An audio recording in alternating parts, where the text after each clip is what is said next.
हिंदी में यूपीएससी की तैयारी से संबंधित प्रोग्राम्स को देखने के लिए सब्सक्राइब करें स्टडी IQ हिंदी। नमस्कार दोस्तों, स्वागत है आपका स्टडी IQ हिंदी प्लेटफॉर्म पर। आज हम लोग PIB डेली प्रोग्राम के अंतर्गत जिन महत्वपूर्ण खबरों पर बातचीत करने वाले हैं उनको एक झलक देख लेते हैं, देन आफ्टर विस्तार से बातचीत की जाएगी। पहली खबर है, जम्मू कश्मीर को मिला नया मुख्यमंत्री। श्री उमर अब्दुल्ला जम्मू कश्मीर के नए मुख्यमंत्री बने हैं, इनके बारे में हम लोग बातचीत करेंगे। अगली खबर NSG स्थापना दिवस से जुड़ी हुई है। इसके बाद MSP घोषित किया गया है रबी फसलों के लिए, ये क्या है इसके बारे में बातचीत की जाएगी। आरोहा 2024 के बारे में हम लोग विस्तार से समझेंगे। अगली खबर अमृत फार्मेसी के बारे में है। अमृत फार्मेसी का मकसद क्या है, अमृत फार्मेसी किस तरीके से काम करता है, इसके बारे में हम लोग जानकारी प्राप्त करेंगे। इसके बाद अंतर्राष्ट्रीय भारतीय नृत्य महोत्सव, इसके बाद समर्थ योजना, इसके बाद अंतिम खबर राष्ट्रीय मानवाधिकार आयोग के स्थापना दिवस के संदर्भ में हम लोग देखेंगे। तो इस तरीके से इन सभी महत्वपूर्ण समाचारों के बारे में विस्तार से बातचीत की जाएगी। आगे बढ़ने से पहले मैं आपको ये भी बता दूं कि यदि आप सिविल सेवा परीक्षा 2025 की तैयारी कर रहे हैं तो आपका स्वागत है इस महत्वपूर्ण फास्ट ट्रैक बैच के अंतर्गत। इसका नाम ही है फास्ट ट्रैक बैच, यानी कि बहुत ही बेहतर तरीके से स्मार्ट वे में आपको IAS 2025 के लिए GS के PT और मेंस की तैयारी करवाई जाएगी। इसके जरिए आप अपनी तैयारी शानदार तरीके से इस आधार पर करेंगे क्योंकि आपको यहाँ पर नियमित अभ्यास का अवसर मिलेगा। और जब आप नियमित अभ्यास करेंगे, जब आपको टारगेटेड वे में हर एक विषय को समझाया जाएगा, बताया जाएगा कि कौन से विषय में कौन से टॉपिक्स को आपको फोकस करना चाहिए, किस तरीके से आपको PT और मेंस के लिए तैयारी करनी चाहिए, कौन से विषय को, कौन से टॉपिक को वरीयता क्रम में रखना चाहिए, इस हिसाब से आपको नियमित तौर पर बताया जाएगा, नियमित तौर पर पढ़ाया जाएगा, तो निश्चित तौर पर आपकी 2025 के लिए जो लक्ष्य की स्थिति है वह और स्पष्ट हो सकेगी और इसके जरिए आप सफलता भी सुनिश्चित कर सकते हैं। दोस्तों ध्यान रखिएगा कि यह जो फाउंडेशन की तैयारी है लगभग 215-216 दिनों की है और इसी के मद्देनज़र ये बैच डिजाइन किया गया है। यदि आपको लगता है कि भाई हम फास्ट ट्रैक बैच का हिस्सा बन करके IAS 2025 में अपनी स्थिति मजबूत करें, अपनी सफलता सुनिश्चित करें, तो अभी भी आपको एक अपॉर्चुनिटी मिल रही है। दिलीप लाइव कोड का इस्तेमाल कीजिए, मात्र 19,000 रुपये में एट प्रेजेंट आप इस कोर्स से जुड़ सकते हैं। 21 अक्टूबर से सुबह में 8 बजे से ये बैच स्टार्ट हो रहा है, ये ध्यान रखिएगा। ठीक है जी, चलिए जो सबसे पहली खबर है, मैंने आपको बताया भी कि जम्मू कश्मीर में नए मुख्यमंत्री के तौर पर उमर अब्दुल्ला जी ने शपथ ग्रहण कर ली है और प्रधानमंत्री श्री नरेंद्र मोदी जी ने उमर अब्दुल्ला जी को बधाई दी है।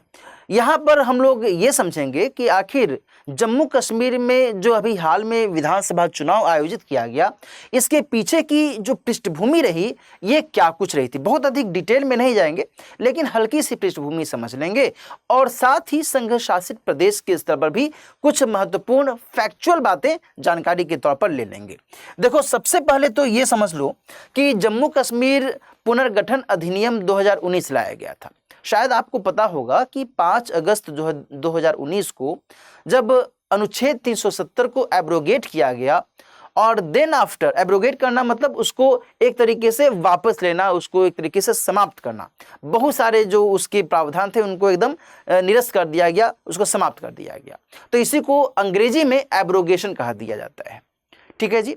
अच्छा, अब जब यहाँ पर अनुच्छेद 370 से संबंधित महत्वपूर्ण प्रावधान समाप्त कर दिए गए तो जम्मू कश्मीर और लद्दाख को 2 यूनियन टेरिटरी के तौर पर स्थापित किया गया। पहले क्या स्थिति थी, पहले लद्दाख जम्मू कश्मीर का ही हिस्सा था। अब क्या हुआ, जम्मू कश्मीर को राज्य का दर्जा समाप्त करते हुए, वो पहले राज्य के तौर पर था, उसकी राजधानी श्रीनगर थी, लेकिन अब उसे क्या कहा गया कि देखिए भाई, जम्मू कश्मीर एक अलग यूनियन टेरिटरी रहेगा और लद्दाख एक अलग यूनियन टेरिटरी रहेगी। यहाँ पर जो एक नया काम किया गया वो ये कि जम्मू कश्मीर के लिए एक विधानसभा के गठन की भी बात कही गई, लद्दाख के लिए नहीं कही गई थी, है ना। तो ये क्लैरिटी होनी चाहिए। एट प्रेजेंट यदि हम पूरे भारत की बात करें तो पूरे भारत में 3 ऐसे संघ शासित प्रदेश हैं जहां पर यूनियन टेरिटरी होते हुए भी विधानसभा को स्थापित किया गया है, जैसे कि दिल्ली, जैसे कि पुदुचेरी और जम्मू कश्मीर। ये 3 ऐसे यूनियन टेरिटरीज हैं, ये ध्यान में रखिएगा। अच्छा, अब हम लोग थोड़ा सा इसमें और आगे बढ़ते हैं कि जब ये पुनर्गठन अधिनियम 2019 में लाया गया, उसके बाद विधानसभा जब स्थापित की गई तो विधानसभा चुनाव होना चाहिए, और इसी चुनाव के मद्देनजर एक परिसीमन आयोग बनाया गया। परिसीमन आयोग के माध्यम से कई सारी गतिविधियां चलाई गई। अब जाकर के ये विधानसभा चुनाव आयोजित किया गया और 90 सीटों के लिए, ध्यान रखिएगा, 90 सीट्स के लिए ये चुनाव आयोजित किए गए थे। दोस्तों, यहाँ पर एक बड़ी बात ये है कि जो यहाँ पर विधानसभा की टोटल नंबर ऑफ सीट्स हैं वो दरअसल 114 है ना। पहले 107 था, उसे और अधिक बढ़ाया गया, 114 कर दिया गया। लेकिन इन 114 में से 90 सीट के लिए ही चुनाव आयोजित किया गया, है ना। अभी जो मैं यहां पर आपको आंकड़े दिखाऊंगा इसमें भी 90 सीट ही हैं। अब आपके मन में यह बात आ रही होगी कि सर बाकी 24 सीट कहां चली गई, वहां पर क्यों नहीं चुनाव आयोजित किया गया। देखो, वहां पर इसलिए नहीं चुनाव आयोजित करवाया जा सका क्योंकि उनको पीओके के अंतर्गत माना जा रहा है। भाई, भारत तो अपने हिसाब से पाक अधिकृत कश्मीर को भारत का ही मानता है, बेशक वो उस पर पाकिस्तान ने कब्जा कर रखा है। तो वो जो 24 सीटें हैं वो पीओके के माध्यम से उनको रिजर्व रखी गई हैं, और इसी कारण से अभी वर्तमान में 90 सीटों के लिए ये चुनाव आयोजित करवाए गए। क्लैरिटी है।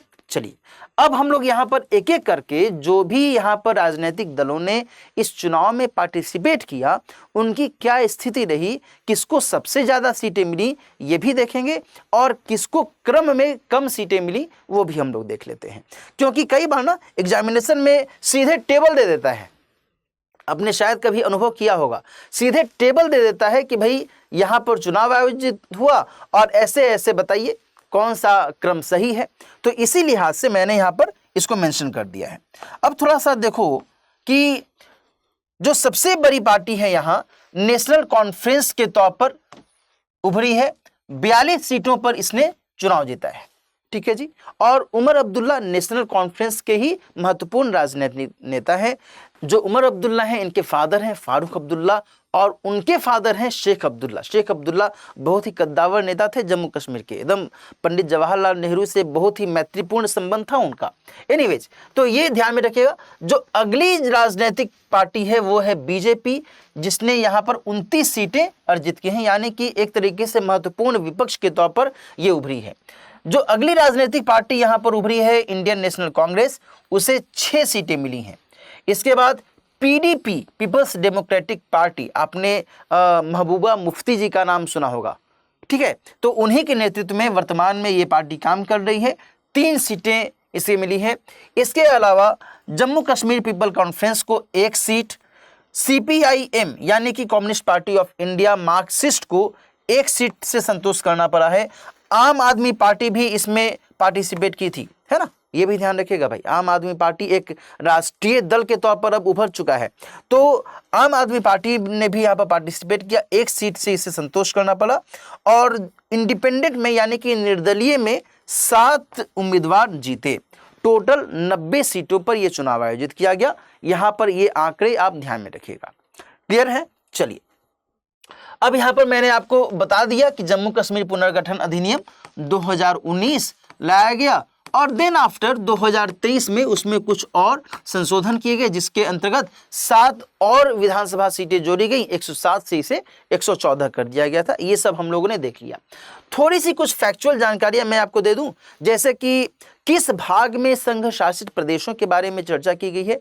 शायद आपने भारतीय संविधान पढ़ा होगा तो ध्यान होगा, नहीं ध्यान है मैं यहाँ पर आपको बता देता हूँ कि जो भाग 8 है वहाँ पर हमें इनके बारे में जानकारी मिलती है। भाग 5 में संघ के बारे में, भाग 6 राज्यों के बारे में बताता है, और भाग 8 संघ शासित प्रदेशों के बारे में बताता है। भाग 9 पंचायतों के बारे में, भाग 9A नगर पालिका के बारे में। इस तरीके से अलग अलग भागों में अलग अलग स्तरों पर चर्चा की गई है।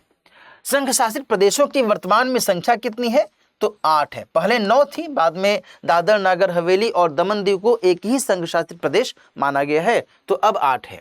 क्षेत्रफल की दृष्टि से सबसे बड़ा जो संघ शासित प्रदेश है एट प्रेजेंट वो है अंडमान निकोबार द्वीप समूह, बंगाल की खाड़ी वाले क्षेत्र में। और जो सबसे छोटा संघ शासित प्रदेश है वो है लक्षद्वीप। वो अरब सागर वाले क्षेत्र में। ये आपको कुछ फैक्चुअल जानकारी के तौर पर मैंने आपको बता दिया है। चलिए अगली खबर है एनएसजी स्थापना दिवस को लेकर के। एनएसजी यानी कि नेशनल सिक्योरिटी गार्ड, अभी हाल ही में इसकी स्थापना दिवस का आयोजन किया गया। 40वां स्थापना दिवस आयोजित किया गया था। अब जब 40वां स्थापना दिवस है तो अब आप समझ सकते हैं 1984 में इसकी स्थापना हुई थी, है ना। 1984 में जून में इसके बारे में सबसे पहले सक्रियता देखी जाती है और उसके बाद 1986 में इसे औपचारिक तौर पर क्रियाशील कर दिया जाता है और देन इसके द्वारा भारत की राष्ट्रीय सुरक्षा के मद्देनज़र अपनाया जाता है और इसके बाद से लगातार इसने अपनी भूमिका निभाई है भारत के स्तर पर, भारत की राष्ट्रीय सुरक्षा के मद्देनज़र। तो यहाँ इनके बारे में थोड़ी जानकारी मैंने आपको दे दी है। जो मंत्रालय है वो है गृह मंत्रालय। कई बार मन में ये डाउट आता है कि भाई एनएसजी है तो रक्षा मंत्रालय होना चाहिए, लेकिन यह है गृह मंत्रालय, इसलिए मैंने गृह मंत्रालय के स्तर पर जानकारी दे दी है। इसके अलावा जो इसकी पृष्ठभूमि है वो मैंने आपको बता दी है और जो इसका मकसद है वो ध्यान में रखिएगा। मकसद है आतंकवाद रोधी गतिविधियों में सक्रियता से पार्टिसिपेट करना। आतंकवाद रोधी गतिविधि को महत्व है ना। इनके बारे में एक लेटेस्ट अपडेट अभी 1-2 दिन पहले ही आया है, आज ही कल में आया है कि भारत के कुछ महत्वपूर्ण राजनेता हैं और इनको Z+ सुरक्षा मिली हुई थी और Z+ सुरक्षा के तहत एनएसजी के जो ब्लैक कैट कमांडोज होते हैं वो इनको सुरक्षा प्रदान करते हैं। लेकिन अभी हाल ही में गृह मंत्रालय के माध्यम से ये जानकारी मिली है कि देखिए भाई बहुत अधिक जो एनएसजी के कमांडोज हैं इन राजनेताओं की सुरक्षा में तैनात हो रहे हैं और इनका जो असल मकसद है उसके लिए वो बहुत अधिक अभ्यास नहीं कर पा रहे हैं। तो हम इसको थोड़ा सा मॉडिफाई करेंगे और अब सीआरपीएफ के जो जवान रहेंगे वो अब इन राजनेताओं को सुरक्षा प्रदान करेंगे। तो इस तरीके से एक नया परिवर्तन अभी आया है। जैसे मैं आपको बताऊं कि उत्तर प्रदेश की पूर्व मुख्यमंत्री मायावती, सुश्री मायावती जी, इनके अलावा उत्तर प्रदेश के जो वर्तमान मुख्यमंत्री हैं श्री योगी आदित्यनाथ, आंध्र प्रदेश के मुख्यमंत्री श्री चंद्रबाबू नायडू, भाजपा यानी कि भारतीय जनता पार्टी के जो कद्दावर नेता हैं श्री लाल कृष्ण आडवाणी, इन सभी को, या फिर जो राष्ट्रीय स्वयंसेवक संघ में श्री मोहन भागवत का नाम आपने सुना होगा, इन सभी को Z+ सुरक्षा के तहत जो एनएसजी के ब्लैक कैट कमांडो हैं उनके द्वारा ये प्रोटेक्शन दिया जाता था। अब ये प्रोटेक्शन हटा लिया जाएगा, सीआरपीएफ के जवान उनको अब प्रोटेक्ट करेंगे। ये एक नई जो जानकारी है मिली है, एकदम लेटेस्ट अपडेट है ये। चलिए तो अगली खबर अब हम लोग देखते हैं। जो अगली खबर है वो रबी फसलों के न्यूनतम समर्थन मूल्य को लेकर के है, एमएसपी के बारे में है और विपणन साल 2025-26 के लिए, विपणन साल कहें, विपणन सत्र कहें, इसको अंग्रेजी में मार्केटिंग सेशन भी कहा जाता है। मार्केटिंग सेशन 2025-26 के लिए जो एमएसपी है इसको मंजूरी दी गई है। बहुत ज़्यादा हम लोग डिटेल में नहीं जाएंगे। देखो एमएसपी का मतलब ये होता है, नाम से ही स्पष्ट है कि न्यूनतम समर्थन मूल्य। आप यदि खेती करेंगे, आप कोई भी फसल उपजाएंगे, मान लीजिए कि गेहूं आप उपजाते हैं, तो आपको एक इतनी तो राशि मिलनी चाहिए ना उसकी उपज के आधार पर, ताकि आपने जो अपनी लागत लगाई है, आपका जो पैसा निवेश हुआ है उसकी भरपाई हो सके, तभी तो उसका कुछ मोल हो पाएगा। तो न्यूनतम समर्थन मूल्य इसी के अंतर्गत आता है कि किसान को कम से कम इतनी राशि तो दे ही जाए। कई बार होता है ना कि भाई बम्पर खेती हो गई, अब जब बम्पर खेती हो जाती है तो फिर फसल तो, अनाज तो बहुत ज़्यादा मात्रा में है मार्केट में, और ऐसे में जो मूल्य है वो बढ़ेगा या घटेगा? मूल्य घटेगा, क्योंकि जो अनाज की उपस्थिति है, जो अनाज की पर्याप्तता है, सप्लाई ज़्यादा है, सप्लाई बहुत ज़्यादा है, तो फिर जो प्राइस है वो घट जाएगी। ऐसे में किसानों को नुकसान हो सकता है। इसलिए किसानों को ये नुकसान न हो, इसके लिए न्यूनतम समर्थन मूल्य की व्यवस्था की गई है कि भैया यदि प्राइस बहुत ज़्यादा भी डाउन चला जाएगा ना मार्केट में, उसके बावजूद भी आप चिंता मत कीजिए, हम इतने प्राइस पर आपका अनाज खरीद लेंगे, तो इस तरीके से न्यूनतम समर्थन मूल्य का जो कॉन्सेप्ट है वो काम करता है। यहाँ पर जो विपणन साल है, विपणन सत्र है, ये क्या है? देखो सिंपल सी बात है कि अभी धीरे धीरे जो रबी फसल की बुआई है ये शुरू हो जाएगी और देन आफ्टर अप्रैल मई तक इनकी जो कटाई है वो हो जाती। अब चूंकि अभी इनकी बुआई होगी, बाद में इनकी कटाई होगी और तब फिर इनको मार्केट में लाया जाएगा, तो इसीलिए यहाँ पर लिखा गया है 2025-26, है ना, 2025-26 के लिए मार्केट ईयर। तो इस आधार पर इसको कैलकुलेट किया जाता है और इसी के संदर्भ में जो आर्थिक मामलों की मंत्रिमंडलीय समिति है जिसकी अध्यक्षता खुद भारत के प्रधानमंत्री करते हैं, इन्हीं के माध्यम से ये जो मूल्य है ये मूल्य घोषित किए जाते हैं। तो ये ध्यान में रखिएगा, CCEA यानी cabinet committee on economic affairs, आर्थिक मामलों की मंत्रिमंडलीय समिति के द्वारा जो MSP है उसकी घोषणा की जाती है। और इस घोषणा के लिए जो सिफारिशें हैं वो कौन करता है? वो करता है CACP द्वारा सिफारिश, है ना, ये ध्यान में रखिएगा। CACP का मतलब क्या होता है? Commission for agricultural cost and price, यानी कृषि लागत और मूल्य आयोग। कृषि लागत और मूल्य आयोग के द्वारा ही सिफारिश की जाती है और देन फिर ये जो समिति होती है प्रधानमंत्री की अध्यक्षता में, ये निर्णय लेते हैं कि भैया हम इन अनाजों के लिए ये न्यूनतम समर्थन मूल्य तय करेंगे। वर्तमान में रबी फसलों के लिए ये मूल्य तय किया गया है।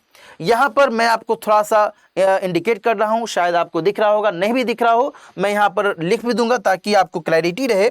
दोस्तों ध्यान रखिएगा कि जो इस तरीके से गेहूं, जौ, चना, मसूर, रेपसीड और सरसों, कुसुम, यानी कि जो रबी की 6 फसलें हैं इनके लिए MSP का निर्धारण किया गया है। 2275 पहले था, अब उसे 2425 रुपये कर दिया गया है। किसके लिए? गेहूं के लिए। देन आफ्टर जौ के लिए 1980 रुपये प्रति क्विंटल किया गया है। सब प्रति क्विंटल के आधार पर है भाई। इसके अलावा चना के लिए 5650, मसूर के लिए 6700 रुपये, रेपसीड और सरसों के लिए 5950 रुपये और कुसुम के लिए 5940 रुपये प्रति क्विंटल के हिसाब से जो बढ़ोतरी है वो की गई है। सबसे ज्यादा जो बढ़ोतरी है वो 300% की गई है। किसके लिए? तो रेपसीड और सरसों के लिए। ये ध्यान रखिएगा, सबसे ज्यादा इसी के लिए की गई है और सबसे कम जो है वो बढ़ोतरी की गई है जौ के लिए, जो कि 130% है। ये ध्यान रखिएगा, क्लियर ना? कई बार इसको लेकर के आंकड़ा नहीं पूछता है, बस ये क्रम में पूछ देगा कि किसके लिए सबसे ज्यादा बढ़ोतरी हुई और किसके लिए सबसे कम बढ़ोतरी हुई, है ना। इस आधार पर आपको ध्यान में रखने की आवश्यकता है। यहां मैंने आपको बता दिया है CACP के बारे में, जो कि commission for agricultural cost and price है, यानी कि कृषि लागत और मूल्य आयोग के द्वारा सिफारिश की जाती है। 1965 में इसकी स्थापना हुई थी। ये एक फैक्चुअल जानकारी रखिएगा। स्थापना जो कृषि और किसान कल्याण मंत्रालय है वो उसी के अधीन CACP आता है, कृषि और किसान कल्याण मंत्रालय के अंतर्गत ये आता है। कई बार CACP को लेकर के IAS प्री एग्जामिनेशन में सवाल पूछा गया है, ये बहुत इंपॉर्टेंट है भाई। आर्थिक मामलों के मंत्रिमंडलीय समिति के बारे में मैंने आपको बता दिया, प्रधानमंत्री इसकी अध्यक्षता करते हैं और CACP इन्हीं को सिफारिश देती है। कुल कितनी फसलों के लिए MSP का निर्धारण किया जाता है? दोस्तों 22 फसलों के लिए इसका निर्धारण किया जाता है। कहीं कहीं पर आपको 23 फसलों के बारे में भी जानकारी मिलेगी। जो एक फसल है गन्ना, उसके बारे में ध्यान रखिएगा, उनके लिए FRP यानी कि फेयर एंड रिम्यूनरेटिव प्राइस की गणना की जाती है। MSP के आधार पर नहीं बल्कि FRP के आधार पर उनका मूल्य तय किया जाता है। MSP निर्धारण का मूल मकसद मैंने आपको बता दिया है, जो किसान हैं उनको, किसानों को उत्पादन के एवज में मूल्य सुरक्षा, और दूसरा जानते हो क्या है? दूसरा ये है कि भाई सार्वजनिक वितरण को सुनिश्चित करना। भाई किसानों से जब सरकार खरीदेगी अनाज, तो वही अनाज तो फिर पब्लिक डिस्ट्रीब्यूशन सिस्टम के माध्यम से जो भी वंचित वर्ग हैं, जो भी ऐसे लोग हैं जिनको अनाज की आपूर्ति होनी चाहिए, बहुत बड़ी मात्रा में होनी चाहिए, उनको ये अनाज यहीं से तो दिया जाएगा। तो इसलिए सार्वजनिक वितरण सुनिश्चित करना है ना, ये ध्यान रखिएगा। ये दो महत्वपूर्ण मकसद माने जाते हैं। ये सब कुछ महत्वपूर्ण फैक्ट्स भी आप ध्यान में रखिएगा। जो अगली खबर है वो है क्या, वो आयुर्वेद से संबंधित है और इसी आयुर्वेद के संदर्भ में जो अखिल भारतीय आयुर्वेद संस्थान है, इसी के द्वारा आरोहा AROHA 2024 का आरंभ दिल्ली में किया गया है। जो AROHA का मतलब है वो ध्यान में रखिएगा, इसका मतलब है advancement of research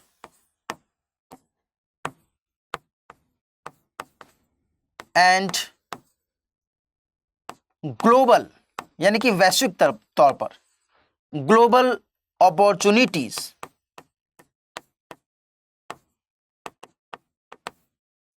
for holistic, व्यापक स्तर पर नहीं, होलिस्टिक आयुर्वेदा, ठीक है। तो ये ध्यान में रखिएगा, आरोहा का पूरा फुल फॉर्म मैंने यहां पर मेंशन कर दिया है, advancement of research and global opportunities for holistic Ayurveda. और इसी के संदर्भ में यह जो न्यूज़ है, ये न्यूज़ आई है, दिल्ली में इसका शुभारंभ किया गया है। यहाँ दोस्तों ध्यान रखिएगा कि वैश्विक स्वास्थ्य को महत्व दिया जाए, जिसमें आयुर्वेद के इस्तेमाल, आयुर्वेदिक दवाओं के इस्तेमाल को प्राथमिकता दी जाए, उनके माध्यम से लोगों को जागरूक भी किया जाए कि किस तरीके से विभिन्न बीमारियों में इनका इस्तेमाल किया जा सकता है। तो ये इसलिए महत्वपूर्ण है। और प्राचीन भारत के स्तर पर भी कुछ महत्वपूर्ण जो आयुर्वेदाचार्य हैं उनके बारे में जानकारी मिलती है। चरक, सुश्रुत, वाग्भट, अग्निवेश, है ना, ये सभी जो हैं महत्वपूर्ण आयुर्वेदाचार्य माने जाते हैं। जो चरक हैं, चरक की चरक संहिता बहुत फेमस पुस्तक, सुश्रुत की सुश्रुत संहिता बहुत फेमस, वाग्भट की अष्टांग हृदय बहुत ही महत्वपूर्ण पुस्तक मानी जाती है। ये सब थोड़ा सा ऐतिहासिक जो परिप्रेक्ष्य है मैंने आपको बता दिया है। चलिए अगली खबर जो है वो अमृत फार्मेसी से जुड़ी हुई है। अमृत फार्मेसी, AMRIT फार्मेसी, PHARMECY। देखो अमृत फार्मेसी के बारे में अभी जो जानकारी मिल रही है उसमें यह बताया जा रहा है कि कोल इंडिया लिमिटेड के तहत एक SECL south eastern coal field limited है जो कि छत्तीसगढ़ में काम करती है। वहीं पर जो ये अमृत फार्मेसी है इसको शुरू किया गया है। 4 ऐसे जो अमृत फार्मेसीज हैं इनको शुरू करने की बात यहाँ पर की गई है। और यहाँ दोस्तों मैं आपको बता दूं इसका मतलब क्या होता है, affordable medicines and reliable implants for treatment।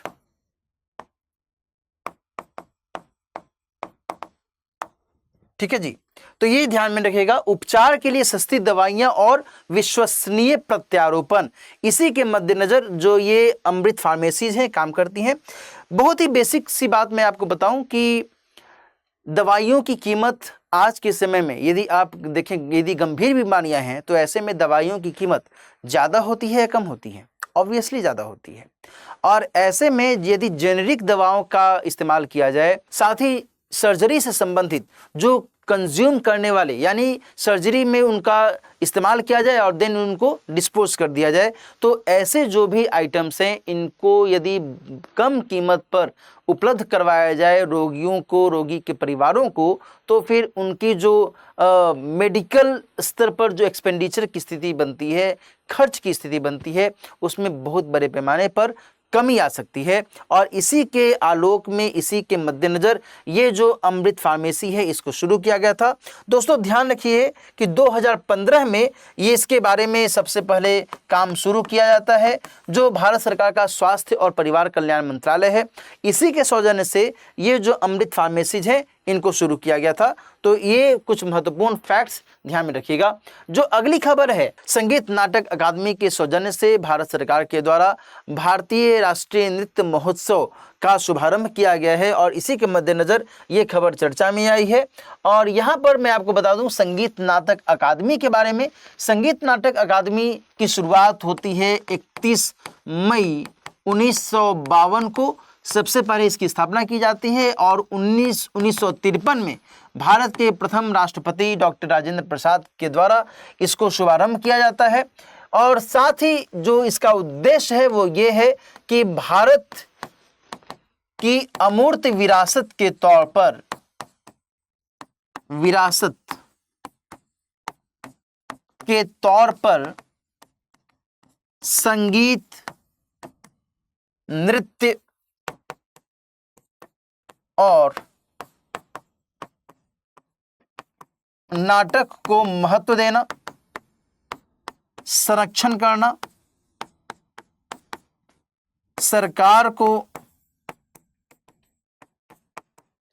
इन क्षेत्रों में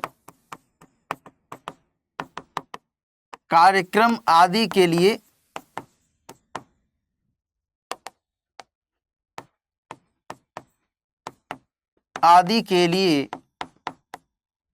परामर्श देना। ठीक है जी। जो अभी हाल ही में ये महोत्सव आयोजित किया जा रहा है, इसमें देश विदेश के जो नृत्य और संगीत से जो जुड़े हुए विशेषज्ञ हैं वो आमंत्रित किए गए हैं। और जो संगीत का महत्व है, जो नृत्य का महत्व है, जो भारतीय धरोहर हैं, भारतीय संस्कृति की पहचान है संगीत और नृत्य, उनको और अधिक एक्सप्लोर करना, उनको और अधिक प्रसारित करने पर फोकस किया जाना। साथ ही कला के स्तर पर आर्टिफिशियल इंटेलिजेंस की जो भूमिका है, जो इसका प्रभाव हाल के समय में देखा गया है, इसको कैसे संतुलित किया जाए, कैसे ये अतिक्रमण न करे, उस महत्व को मद्देनजर भी यहाँ रखा गया है। क्योंकि ये एक खतरा बताया जा रहा है कि भाई मान लीजिए कि आज जाकिर हुसैन जाने माने तबला वादक माने जाते हैं, सोनल मानसिंह जाने मानी भारतीय नृत्यांगना मानी जाती हैं, तो ऐसे में कहीं ऐसा ना हो कि ये जो कला के रूप हैं, ये जो कला की स्थितियां हैं, ये आर्टिफिशियल इंटेलिजेंस का रूप ले ले और जो अमूर्त विरासत है उसके ऊपर जो विज्ञान का एक प्रभाव है, नकारात्मक प्रभाव है, वह और अधिक स्थापित हो जाए और इससे जो ये सांस्कृतिक विरासत हैं इनको नुकसान होने लगे। ऐसा नहीं होना चाहिए। इसमें भी एक जो बैलेंस है वो बनाने की ज़रूरत है और इसी मद्देनज़र इस महोत्सव में ये सारी बातें भी की गई हैं, ये ध्यान में रखिएगा।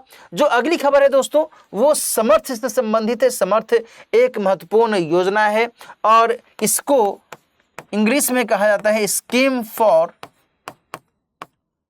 Capacity building in textile sector. ठीक है ना। एक्चुअली ये जो योजना है इसको मार्च 2026 तक बढ़ाया गया है और इसके माध्यम से 3 लाख लोगों को और ज़्यादा रोजगार देने की कोशिश की जाने वाली है, इसको लक्ष्य रखा गया है। इसी के मद्देनज़र इसके बारे में पीआईबी के माध्यम से जानकारी मिल रही है। चूँकि यह एक महत्वपूर्ण योजना है, समर्थ नाम से यदि मान लो कभी एग्जामिनेशन में पूछ दे तो ये ध्यान रखिएगा वस्त्र मंत्रालय के माध्यम से इसका क्रियान्वयन किया जा रहा है। इसमें और अधिक विशेष बातें ध्यान में नहीं रखनी है। जो अंतिम खबर है वो है राष्ट्रीय मानवाधिकार आयोग की स्थापना दिवस को लेकर के और यह 31वां स्थापना दिवस है। भारत के उपराष्ट्रपति श्री जगदीप धनखड़ भारत के राष्ट्रीय मानवाधिकार आयोग की 31वें स्थापना दिवस पर मुख्य अतिथि के तौर पर शिरकत करेंगे। तो इसी मद्देनजर यह जो खबर है चर्चा में आ गई है। दोस्तों ध्यान रखिएगा कि राष्ट्रीय मानवाधिकार आयोग सांविधिक है या संवैधानिक, यहाँ पर ध्यान रखिएगा कि यह एक सांविधिक संस्था है जो 1993 में मानवाधिकार संरक्षण कानून लाया गया था, उसी कानून के तहत इसकी स्थापना की गई थी। तो यह एक सांविधिक संस्था है, न कि भारतीय संविधान में इसका उल्लेख है, ये ध्यान में रखना है। अध्यक्ष की अर्हता क्या होती है, नियुक्ति और पदच्युति से संबंधित जो महत्वपूर्ण स्थितियां हैं वो मैं आपको स्पष्ट कर देता हूं। अध्यक्ष की अर्हता के लिए वो या तो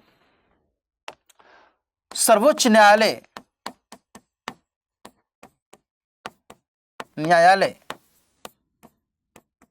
का मुख्य न्यायाधीश या न्यायाधीश रहा हो, ये ध्यान रखना है। जो इनके लिए नियुक्ति की प्रक्रिया है, इसमें राष्ट्रपति द्वारा नियुक्ति की जाती है और इसके लिए एक कमेटी का भी गठन किया जाता है। उस कमेटी में भारत के प्रधानमंत्री, लोकसभा में जो विपक्ष के नेता हैं, राज्यसभा में जो विपक्ष के नेता हैं, साथ ही जो राज्यसभा के उपसभापति हैं, इन सभी की भूमिका होती है और देन फिर इनकी नियुक्ति की जाती है। और पदच्युति के स्तर पर यह बताया जा रहा है कि जिस तरीके से सर्वोच्च न्यायालय के न्यायाधीश को हटाने की प्रक्रिया है साबित कदाचार के आधार पर या फिर अक्षमता के आधार पर, तो यहाँ इसी आधार पर इनको पदच्युत भी किया जा सकता है, इनको अपने पद से भी हटाया जा सकता है। ये ध्यान रखिएगा। इनका जो कार्यकाल होता है वो 3 वर्ष या 70 वर्ष की आयु पूरी होने तक का कार्यकाल, ये ख्याल रखना है। एग्जामिनेशन में कभी इस तरीके से सवाल पूछ दे तो आपको बता देना चाहिए। क्लियर है? तो आज की चर्चा में हम लोगों ने कई सारे महत्वपूर्ण टॉपिक्स पर बातचीत की। निश्चित तौर पर इससे आपकी तैयारी और बेहतर होगी। इसको बार बार रिवाइज कीजिएगा और इस सेशन को जरूर अपने दोस्तों के साथ शेयर कीजिएगा। यहाँ पर फिर से मैं आपको बता दूं कि यदि आप फास्ट ट्रैक 2025 का हिस्सा बनना चाहते हैं तो आप जल्दी से जल्दी 21 अक्टूबर से शुरू होने वाले इस बैच को ज्वाइन कीजिए। दोस्तों ध्यान रखिएगा कि यह बैच विशेष करके आप जैसे उन अभ्यर्थियों के लिए लाया जा रहा है जो शिद्दत से चाह रहे हैं कि 2025 की तैयारी बहुत ही प्लान्ड और सिस्टमैटिक वे में करें। उस लिहाज से आपको लगातार अभ्यास करवाया जाएगा। जीएस के सभी विषयों को बहुत ही बेहतर तरीके से तैयार करवाया जाएगा ताकि आप अपनी परीक्षा में सफलता सुनिश्चित कर सकें। इसी के मद्देनजर आप इस कोर्स को ज्वाइन कर सकते हैं। दिलीप लाइफ कोड का इस्तेमाल करते हुए मात्र 18,999 रुपए में इस कोर्स को आप आज ज्वाइन कीजिए। इससे आपको निश्चित तौर पर लाभ मिलेगा। मिलते हैं फिर अगली पीआईबी डेली प्रोग्राम में। इसके साथ साथ मैं आपको ये भी बता दूं कि यदि आप मुझसे जुड़ना चाहते हैं तो मेरा टेलीग्राम चैनल है dilip.kumar@02। कई बार बच्चे कमेंट सेक्शन में पूछते हैं कि सर आपका टेलीग्राम चैनल क्या है, तो dilip.kumar@02 मेरा टेलीग्राम चैनल है। इसको आप सब्सक्राइब कर लीजिए। यहाँ पर मैं PDF भेजता रहता हूँ जो भी मैं सेशंस लेता हूँ। साथ ही यदि आपकी कोई क्वेरी है, आपका कोई सवाल है, तो आप मुझे इस मेल आईडी पर मेल कर सकते हैं dilip.kumar@studyiq.com। यहाँ पर से आप अपनी क्वेरी का भी जवाब पा सकते हैं। मिलते हैं फिर कल पीआईबी डेली प्रोग्राम में। तब तक अपना ख्याल रखिए। All the best. हिंदी में यूपीएससी की तैयारी से संबंधित प्रोग्राम्स को देखने के लिए सब्सक्राइब करें स्टडी IQ IAS हिंदी।